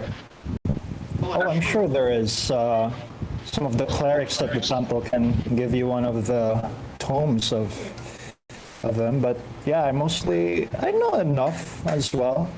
What are what questions do you have about them? Nothing in particular. I just want to learn as much as I can. I believe that the tomes will serve me well. All right. Are you do you follow any god, or are you one of the an atheist? I would say that I lean more to the atheist side. However, the gods do their business, and I appreciate what they do. Yeah. Okay. And then, do we arrive at the temple? Yeah, sure. I don't think we go to the temple with them. Yeah, Because, like, we have also not to yeah. go. So Johnny brings you to like maybe something like similar to what an inn is, right? So you go to an inn, tells you that you guys can rest up here. You guys explore the city today, and then tomorrow I'll bring you to my seniors, and we can talk about what we're like. Basically, like today you guys can relax and like explore the city, while he goes to his seniors and like hand the dragonlings, and tomorrow he'll bring you in front of his senior so that you guys will be introduced into dragon catching and whatever. So you guys are at an inn first, and then maybe Satan and Ronin had that conversation in the inn, and then they can go to the temple. Yeah. Alright. Yeah, and then for Satan, he's basically just going to spend most of his day on that day reading up on the literature of the god of weapons. Yeah, that sounds like something you can do. So yeah, that's it for my end. Okay. And then for me, I would return to the inn, but when I visited the temple, I just meet with some of the clergy members over there and tell them like, hey, is it cool if I use your forge, blah blah blah, to make this? And then I just show them like, like a schematic of the Steel Defender, and like I'll forge it myself. One of the followers, by the way. So yeah. Yeah. Yeah, they're cool with it. You can forge your Nice. whatever. Mm-hmm. Nice. Okay. Yes, sir. So what about the rest of you guys? Actually, when Ronin returns to the inn, it's like, So you, Satanael, you're just gonna read all the tomes. Well, what about the rest of you guys? What are you guys gonna do? I'm gonna do my job and go where Melina's gonna go. Milady. My lady. Okay. In my case, I just like to go to the market and see what kind of like ingredients do they have. Cool. Because that's my shit. Sure. Yeah. Very, very different ingredients from Avalon. In Avalon, they're so keen on like different kinds of meats, maybe some like root vegetables, right? Because Avalon's like particularly cold, and also the occasional fruit. Here, they have a lot of their staple food is wheat and corn. So they're a what are those called? Kanang wheat and corn. Kanang basta. So they have a lot of those, but to add flavor to their foods, they use a lot of spices and things like peppers. So there are in the market there are like alleys where it's like just all spices, like these huge sacks filled up to the brim with spice with like different colors, everything from red and green and yellow and like intricate ones. And then there are deeper parts of the market where their food is clearly infused with magic, because the merchants themselves you see the merchants themselves like throw food around with like mage hand and like other means of like telekinesis and like these colorfulness. So the marketplace in itself looks very almost circus like. It's very entertaining to just take a stroll through the market. Basically, I'm just like strolling around, seeing like what a sight to behold, and just like try to get my hands on those spices and roots. Sure. You find that when you ask how much, or when you check like when you see the spices displayed and there's like a little price tag beside them, you find that you don't have quite enough money to buy them yet, but you're hoping that maybe tomorrow when you meet Johnny Seniors, and then as he promised to you the like a week before that you guys will take a share from his haul, you might be able to afford the spices then. So And I guess I just like look around and sightseeing, I guess. yeah. All right. So back at the end, let's talk about Evraen and Melina, what you guys are doing. Melina, at this point, Evraen tells you that you guys need to visit the temple of the Shadow Queen as well. Okay. Or it's not so much a temple here. It's more like an altar. So they have like the religious sect or the religious section in this large city where the temples are. As much as Yggzoria tries to represent all religions, they're not all equal, because it also depends on how many people in Yggzoria are actually practicing that religion, right? So Understandable. So for the Shadow Queen, she doesn't have a lot of followers here because Santheo is like covered in sun almost all the time. It's very hot. It's not a particularly dark place, and it reflects in It burns me. it reflects in the people's cultures and everyone's personalities. But I was optimistic. Oh yeah, God. while Burning me apart. while there is a part of town where there are temples, like huge temples dedicated to certain types of gods, especially the gods there are a lot of temples dedicated to like dragon related pantheons, right? The dragon god and whatever. And then there is a like one particular building dedicated to like the more unknown or obscure deities, where the gods and the deities don't have their own temple or building. They just have like one small section of that building, and there's an altar to them. So Melina tells you that we have to visit the altar of the Shadow Queen. Yeah, okay. We can do that. So you guys do that. You go to the religious part of town. The first buildings that greet you are these huge temples, very in theme with whatever domain the gods are related to, right? So these are the buildings that look different from most of the other architecture in Yggzoria. These are the ones that vary depending from god to god.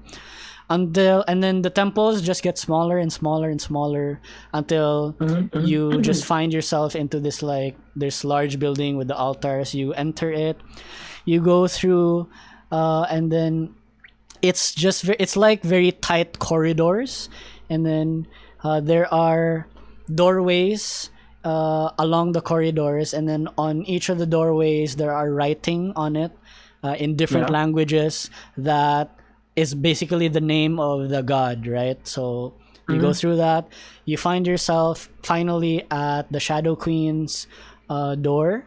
Melina enters. It is a very bare and empty room. There are cobwebs on the doorway, in the upper like corners of the room.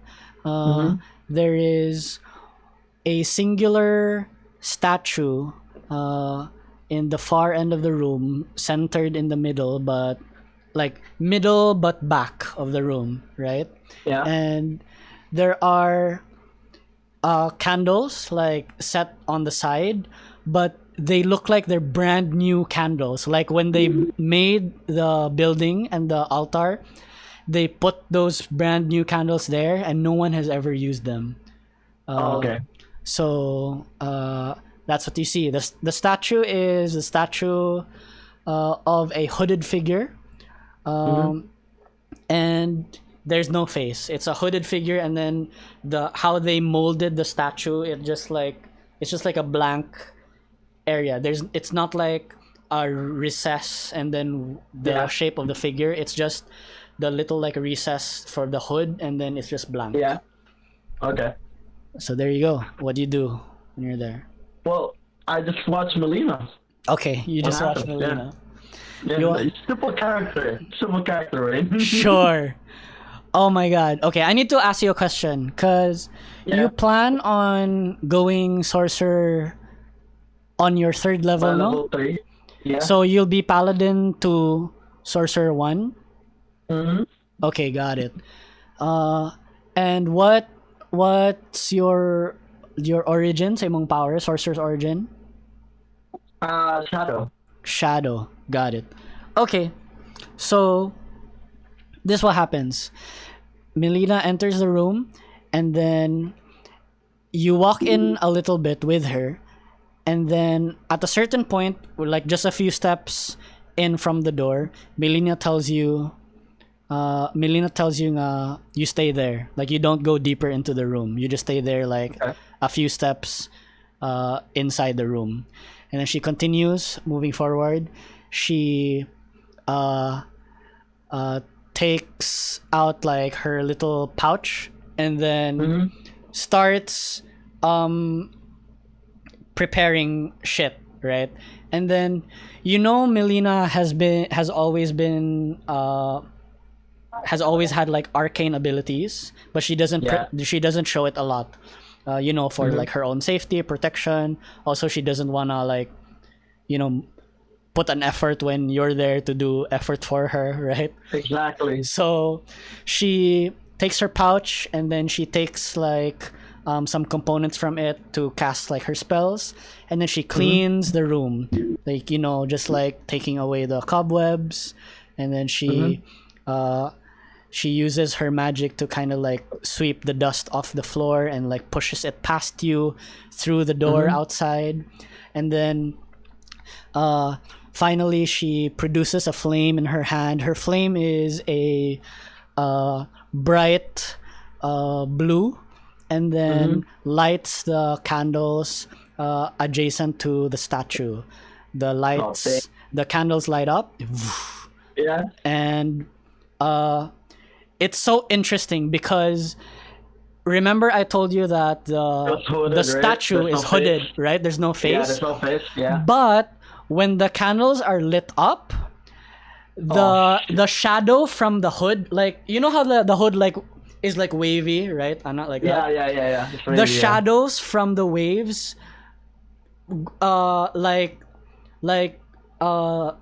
fall onto the flat surface of the recess, and the shadows and the light plays around as if there's like a flickering face inside. Okay. Inside. So like, wait, the give me a recess. second. Hold up, my dude. Hold up. Why don't you hear boss music? No, I'm kidding. Why what? Wait. Why don't I hear boss music? Boss music. So wait. So it's.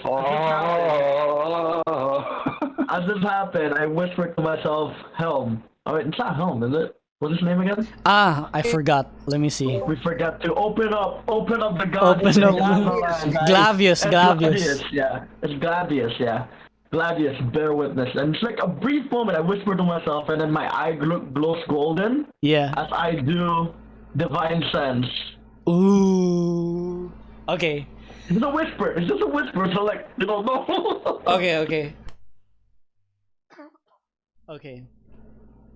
So it's like a whisper, like Gladius, bear witness, and then my eyes glows golden for a second, because that's Gladius' collar. It's gold. Yeah, Glavius. Well, Okay, not cool. really gold, but more like bronze. Like how the Greeks wear bronze, something like that. Something like that. And then I do divine sense. So you do know divine sense, right? Like you could tell like the celestial or fiend undead is within 60 feet of me. Yes. Yep. You detect the presence of two celestials. Oh. One is Wait, two? no. Wait, two? You know one is Melina. What? I never casted that front or just celestial. You never? No, I never did that. Like this is the first time in our trip that I would have done that. Oh, so you just learned that she's a demigod right now. Oh, I got snapped. I thought you wouldn't do that. I was okay. Yeah. So that moment, my heart skipped a beat. I really thought she would just be human. Damn. Okay. And then another one. And the other one is in front of Melina. The statue, dang. like in the statue. I'm a man with few fears, but that thing scares me. But it's a very faded presence, right? It's flickering like a candle. Yes, flickering. So the Shadow Queen herself is not there in the room. It's just her it's her flickering presence that you feel. There. So the candles are lit up, a blue flame flickering, creating a face onto the statue. Melina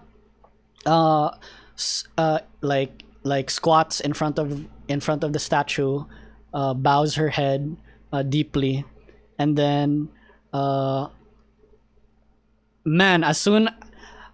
wonder if you cast what's divine sense. Is that something that you cast, or It's not just a feature. It's a feature. it's just a feature? a paladin feature. Okay. Yeah. Okay. It's a paladin feature. Interesting. So Melina just ignores you, or like doesn't even notice that you're doing that.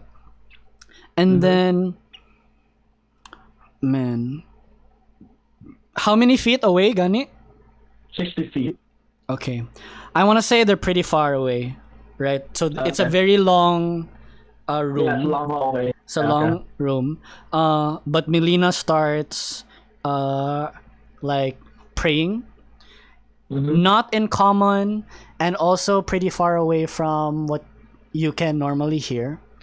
but she starts praying, and the candles, they're like, it's interesting because the candles flicker, but I guess you don't see this very well because it's so far away from the room. But I'm pretty sure I can see light. Yeah, the light from it. Yeah, like the face you can light. see the light, and just for people watching and for just like above the game knowledge, the candles flicker, and as the candles flicker, the shadows and the light animates over the plain recess as if the mouth moves, right?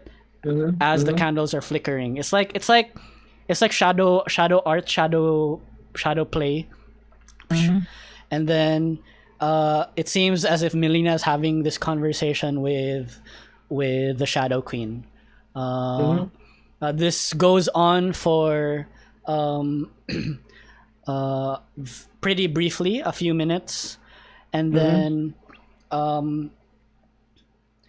Melina, I want to say, Melina, you can feel that she gets agitated. She starts raising her voice a little bit, angry, and then I kind of reach towards my great sword, knowing this. It's like agitated voice pretty loud. Yeah, and we're the yeah. only two ones here, right? Like there's only two of us here. Yeah.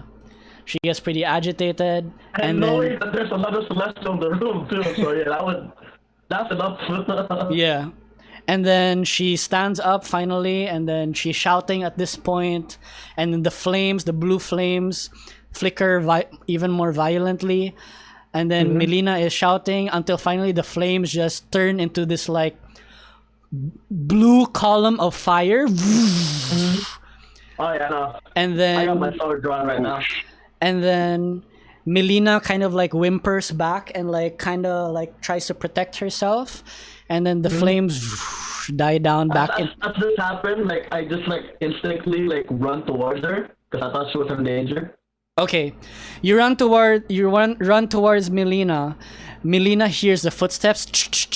Melina yells at you, "No!" Okay, stop right there in the middle where to shout at that. And then the flames go back down, dial down, and then flicker a little bit. You can feel Melina's breath from across the room, and then a few more words are exchanged between the statue and Melina until finally the flames die down, and Melina falls to the ground, kneeling, and then she. It's quiet. And it remains quiet for a while. What do you want to do? I said, Melina, what was that? That presence didn't belong here. Melina picks herself up, turns around to face you. As she faces you, she's wiping her face as if she had just like cried for a bit. Puffs her chest up to like back to her like regular poised self. She walks forward past you, and then she says, "That was my mother," and then just nonchalantly, and then just moves past. Your mother? That's what I said. Now come on, I'm hungry. Then she goes, No, wait a minute. Did she start walking? I said, wait a minute. Melina, your mother. My mother is the Shadow Queen. What don't you understand? Melina gets together, just like calculating stuff, you know that? Yeah. And it's like it's a god having a Yes. just kind of crumbling, just like how is that possible?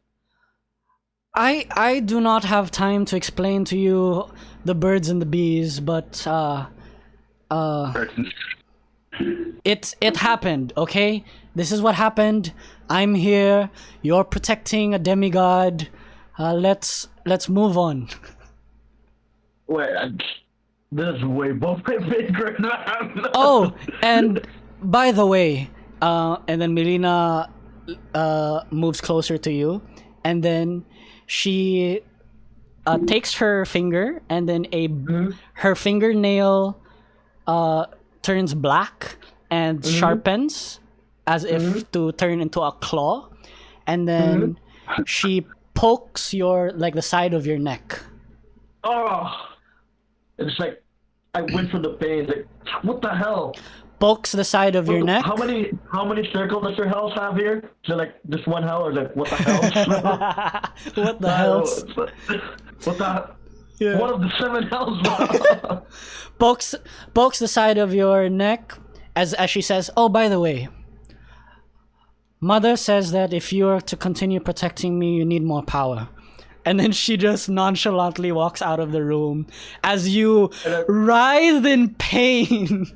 Yeah. As and this my like eyes just turned complete shadowy black for a yeah, moment. yeah, And my veins just like flowing with black blood. yeah, And shadows developing, like it was like really painful yeah. from what I can imagine. There you go. And then I have left a little cool. Melina walks out. I have a bad feeling as to where you're leading this. I have a bad feeling. I mean, you decided it's up to me, so there you go. I have a bad feeling, but okay. All right. So after the painful moment, I stand up, not knowing what to do. I just walk with her. Yep. Just out of like, what the hell just happened? Uh-huh. Not like out of duty anymore. Just like, what just happened? And then I walk with her. All Is right. there like a mark on my neck now or something? That's up to you. What do you want? Just like put the emblem, like a small emblem with Shadow Queen there. Okay, sure. Or the Raven Queen, I guess. Shadow Queen. Shadow Queen. What is the symbol? We haven't made the symbol yet, so. We haven't made it, but she is the Shadow Queen in this world. You have not learned what her real name is, but she's the Shadow Queen. Alright, there we go. Yeah, so that happened. Shadow of death. That happened. So we're done with Ronin, Satanael, Jack, and Evraen. Sattori, do you want to do anything in the city on the first day of just exploring? Die twice. Sattori would just be going around the city, mainly sticking in dark alleys. What she'd be doing is just observing the people around the city. Got it. While just trying not to get noticed. I actually want to say that there are other Aarakocra here, and a lot of them are very elegant, like much taller than you are, 5 feet, 6 feet, and very elegant, and the wings behind them are huge, much bigger than them, and much taller, much larger when they like spread the wings apart. You see some of them fly into the city and like land atop rooftops. And as you're observing, what does Sattori feel? Well, first she's like amazed by all the different, because I'm assuming there's like a lot of different races in the city, and then as she sees the different bird people come in and fly in, she like tries to move her own wings so that it like, just slightly budges on her back, and then she starts to feel a twinge of like how do you call this? Like a little bit of familiarity as she sees the other bird people, but like she doesn't really understand why. She somehow sees herself in these like other Aarakocras, but in a way that's like not very. She doesn't quite understand yet. Right. Yeah. But Got it. yeah, it's like it's a feeling of awe at like the different colors. Yeah. It reminds her a lot of like. It reminds her of how while the colors are back in the Feywilds, which Yeah. is very different from like the clothes she's wearing and also like her own feathers. Yeah. Lots of other races here as well, as you said. And a lot, while the Aarakocra are not as many, but the most represented races here are definitely the Dragonborn and kobolds. So especially while you're there in the alleys, there are lots of kobolds running around, also playing with like younger Dragonborn. But interestingly enough, the Dragonborn that you see, if it matters to you, but above game knowledge, they are mainly chromatic dragons. You don't see very many metallic dragons here. So lots of red Dragonborn, black Dragonborn, blue, green, white, black. Those types of Dragonborn, and those are what you see. Of course, there are other races as well, but the Dragonborn and the kobolds are the most prominent. I see. That's a very colorful people. Yeah. Oh. Okay, that's the only thing Sattori takes from all of this. Colors. There's colors. Wow. All right. Okay. All right. And with that, anything else anyone would like to do? Because I'm prepared to wrap the session up. I think we're done. I would like to know, like maybe in the evening of the inn, when everyone's gathered, I just would like to ask like the party members, like just out of curiosity, rest of you guys, what can you guys do? You know, like if we're ever gonna try and do this dragon catching job, like cards on the table, but I'm an artificer and I could cast a few spells and make a few magic items that can help us out. What about the rest of you? I mostly specialize in spellcasting, as you observed a while ago. And that's really all I do. That's good. I'm good at stabbing things, and also I can do this, and then like I misstep on like the rafter, or like not rafter, like where are we? We're in the inn room, right? Yeah. In. Yeah, or like somewhere up. Okay. Yeah. So there's Nice. like wooden beams like across the ceiling, like that, like those, like in an Yeah. attic, for example. Okay. Yeah, Sure. just do that. I can do this. Yeah. I'd say that's. Go on. In my case, I'm just like put down my bag and just like scruffle around, grab a cookie. Here, try them. Ooh. Okay. Okay, I'll try it. I take the cookie and I eat it. Yeah, it's good. It's a good cookie. Can I roll if I could like see if they're like if I like wow them or some shit like that? Sure. Yeah, you can roll. That will not be nature. I assume you've made cookies before, Yeah. so that can Yeah. be something that more used to making. So let me see. Jack. Athletic. Athletic. There's skills involved making the foods, basically. I don't know, dude. Like honestly, like let's what do you think's gonna be reasonable? let's do sleight of hand. Let's do sleight of hand. So that's a plus Alright, 4. Yeah. Okay, I think that seems very reasonable. So, what do I do? Just like !C space sleight. slice, or is it slate? Slight, like yeah. SLEIGHT. Slate of hand. Like that. Oh. Ronin, you bite into it, and then you can tell that it used to be good, but maybe like being like you were traveling 7 days through the desert, so it's kind of lost its flavor a little bit. But I kind of noticed that he's wincing from it, so I cast prestidigitation on it to make it taste better. ooh, all right, there you go. Oh snap!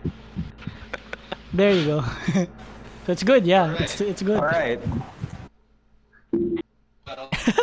Well, Jack, like, could use some work, but you're on the right track. Don't worry. Just being encouraging here. Yeah. I'm just like, I totally forgot about the time of travel. It's like, Yeah. I forgot about the time of travel. Just struggle. And just a heads up, guys, but I'll be at one of the temples over here. But when I come back, I might return with. There's no way to say this, but basically we have a construct that's gonna follow us around from now on. Because I built one. Should help us in case we get into some trouble. So, yeah. All right. And I'd like to say it's at this point that if we level up, by the way, that the Satanael will start to see visions again. Ooh. Yeah. Ooh. Just in case you have something in mind. Okay. I assume Evraen doesn't answer when Ronin was asking, "What do you guys do?" Unless he calls me out like, you know, like, hey, Everett, how about you? Does he call me out or just like ignore me? Rain, what about you? It's kind of important that we know. And then I just look at my hand, and then Melina was not even looking at me, and I just say, me? I don't know what I am anymore. I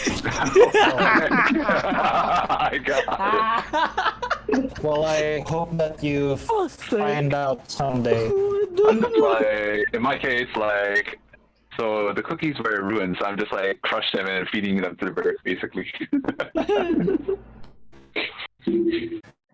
Hey, Jack, whatever you can do, you know, like working on a full stomach is important as well. Yes, the most important food of the day would be the breakfast. Anyone hungry?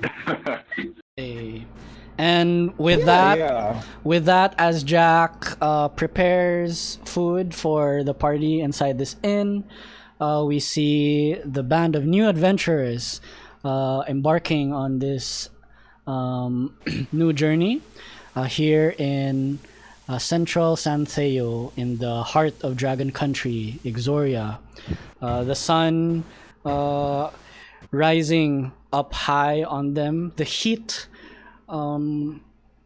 just near unbearable if not for these buildings coated with magic that repels heat a little bit. Wow. We look over at the glorious city, and the sun peeks through the buildings, creating these like light flares and the camera, and we fade to black as the session ends. You guys level up straight to level 3. Yay. So Oh my god, are you serious? yes, I'm serious. Yeah, that was the plan. He didn't Oh, I say did that. not know that. I don't remember that, actually. So Your boy. so we'll do that. We'll just go straight to level 3, cause. Yeah. But there you go. Congratulations. Thank you for playing this first session. We'll talk about the session after I close the video. Okay? Okay. Hang on. Alright. Share a bit. Alright. So that was Tipping the Scales, episode 1. Thank you so much for watching if you did. And I hope you guys enjoyed. I hope the players enjoyed. We're going to talk about that later. And I'll see you guys next time. Bye. Peace. Take care. Love. Whatever.